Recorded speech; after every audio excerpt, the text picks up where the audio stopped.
In the world of crime, some names send shivers down the spines of even the toughest law enforcement officers. But among them, one stands out: a prisoner so dangerous that even the most secure prison walls couldn't contain him. His story is not just about crime, it's about a man who defied all odds, manipulated the system, and executed one of the most daring courtroom escapes in history. This man wasn't just any criminal, he was a calculated, ruthless mastermind with a history soaked in blood. He had been convicted of multiple violent crimes, including murder, armed robbery, and orchestrating criminal operations even from behind bars. Every time authorities thought they had him under control, he found a way to outmaneuver them. His ability to manipulate people, exploit weaknesses in the system, and act with precision made him one of the most feared inmates ever. The government classified him as a high-risk prisoner, housing him in solitary confinement with round-the-clock surveillance. He was transported in armored vehicles, shackled, and accompanied by heavily armed officers whenever he had to leave his cell. The courtroom was no exception. Every precaution was taken to ensure he remained under strict control. But what happened next stunned the world. On the day of his trial, security was at its highest. Officers stood guard at every exit, metal detectors scanned every person entering the courthouse, and the judge presided over the case with an air of confidence. No one believed that a prisoner under such scrutiny could even attempt an escape, let alone succeed. But that's exactly what he did. With a gun smuggled inside the courtroom under mysterious circumstances, he pulled off the impossible. Right before the eyes of police officers, lawyers, and an unsuspecting judge, he turned the legal proceedings into a battlefield. A single gunshot shattered the silence of the courtroom, sending everyone into chaos. In mere seconds, he had done what no one saw coming. He shot the judge and vanished into thin air, escaping from what was supposed to be the most secure environment possible. The world was left in shock. How did he pull it off? Who helped him? And most importantly, where was he now? This was not just an escape.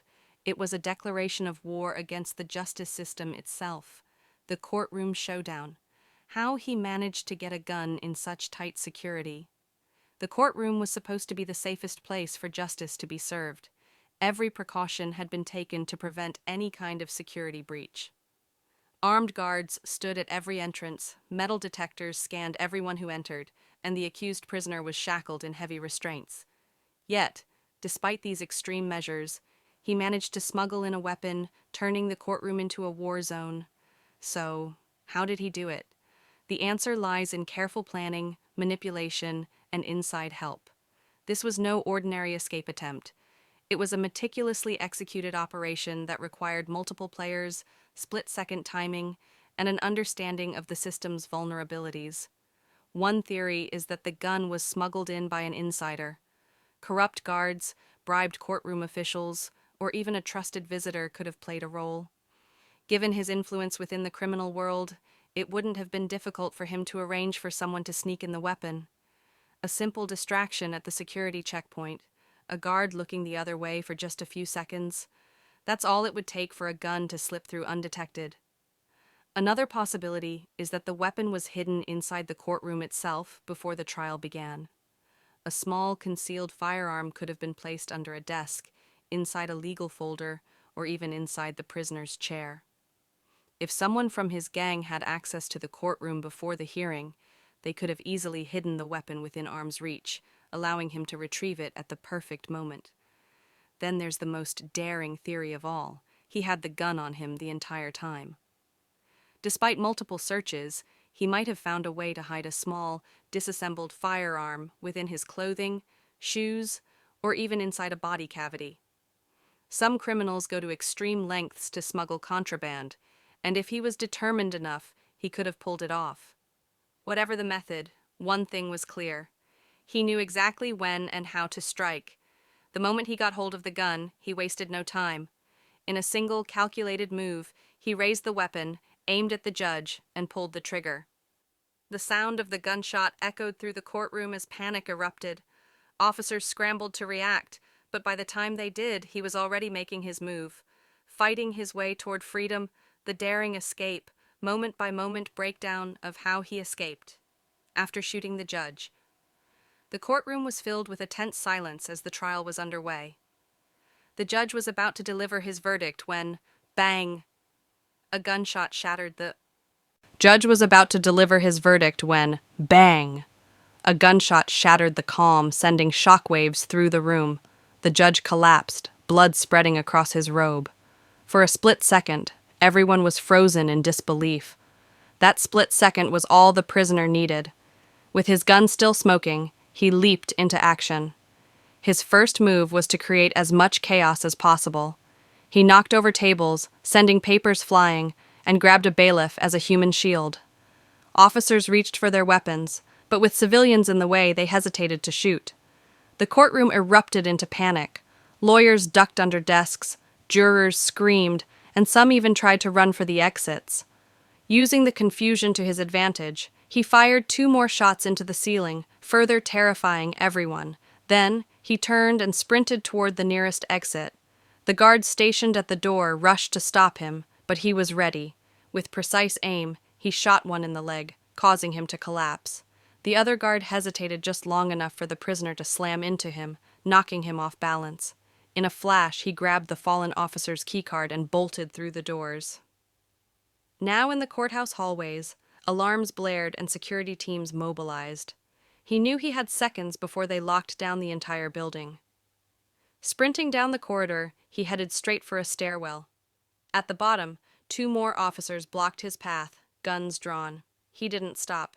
Instead, he flung a fire extinguisher at them, momentarily throwing them off guard before firing another shot. One officer ducked. The other wasn't fast enough. Bursting through the emergency exit, he found himself in the courthouse parking lot. This was the riskiest part. If he was spotted now, he was done. But his getaway was already in motion. A black SUV screeched to a halt nearby. The door flung open, and without breaking stride, he dove inside. Tires screeched, and the vehicle sped away before the pursuing officers could react. As police vehicles swarmed the scene, setting up roadblocks and launching a massive manhunt, one thing became clear. The world's most dangerous prisoner had just pulled off an escape no one thought possible. The manhunt begins. Authorities' immediate response, a nationwide search. The moment the prisoner vanished in the getaway vehicle, chaos erupted across law enforcement agencies. Officers swarmed the courthouse, locking down all exits and searching every room, hoping he was still inside. But he was already gone. Within minutes, every police unit in the city was mobilized, and an all-points bulletin, APB, was issued, marking him as armed and extremely dangerous lockdown, and roadblocks authorities wasted no time sealing off the surrounding areas. Highways, tunnels, and bridges leading out of the city were blocked. Helicopters hovered overhead, scanning the streets for any sign of the escape vehicle. Patrol cars sped through intersections, sirens wailing, officers stopping every suspicious black SUV in sight. The city was effectively under siege. But this wasn't just any fugitive. He had planned this down to the last detail. By the time roadblocks were in place, he had likely switched vehicles. Surveillance footage from nearby cameras showed the SUV pulling into an underground parking lot, but no footage showed it coming out. He had already changed cars, or worse, disappeared into the city on foot nationwide alert. Within an hour, the FBI and U.S. Marshals joined the search. His face was plastered across news channels, social media, and digital billboards. Breaking news, highly dangerous fugitive on the loose. Citizens were urged to stay indoors and report any sightings law enforcement focused on his known connections. Former gang members, family, anyone who might offer him shelter. SWAT teams raided multiple locations, hoping to catch him before he disappeared for good, but every time they arrived, he was nowhere to be found. The psychological game investigators knew this wasn't just a random escape. He had a plan. He wasn't running blindly. He was moving with purpose. Did he have a safe house ready? Was someone helping him from the inside? Theories ran wild, but one thing was certain: he wasn't going to be caught easily. As the manhunt stretched into the night, frustration grew among authorities. A fugitive of this caliber couldn't stay hidden forever. Or could he? With every passing hour, the possibility loomed larger. Had he already escaped the city, slipping through the cracks of the very system that swore to contain him. As the hours turned into days, the escaped prisoner seemed to have vanished without a trace. Despite the largest manhunt in recent history, law enforcement found themselves at a dead end. Every lead went cold, every tip led to nothing, and the world's most dangerous prisoner had seemingly disappeared into thin air. Theories and sightings. In the days following the escape, reports of sightings flooded in. Some claimed to have seen him boarding a private plane. Others swore they spotted him crossing the border. Surveillance footage captured a man resembling him in a motel, but by the time authorities arrived, the room was empty, just a cigarette still burning in the ashtray. One chilling possibility emerged. He had inside help. Someone with resources and connections may have orchestrated his escape, providing him with false identities, money, and a safe place to hide. If that were true, tracking him would be nearly impossible. The law fights back. Frustrated but determined, law enforcement doubled down. Interpol issued an international arrest warrant, placing him on the world's most wanted list. Airports, seaports, and border crossings tightened security, and the U.S. Marshals increased the reward for information leading to his capture, but still, no trace. A dark message. Then came the most shocking revelation of all. Weeks after his escape, a mysterious letter arrived at a major news station. It was handwritten, signed only with his initials. The message? "You thought you could hold me? This is just the beginning." The world held its breath. This wasn't just an escape, it was a statement, a declaration that he was still out there, watching, waiting, and planning his next move. What happens next? With no clear destination and no solid leads, the authorities remain on high alert. Some believe he fled to another country under a false identity. Others fear he's gathering strength, plotting revenge against those who put him behind bars. One thing is certain, he's still out there. Somewhere in the shadows, the world's most dangerous fugitive is free, and the terrifying question remains, what will he do next?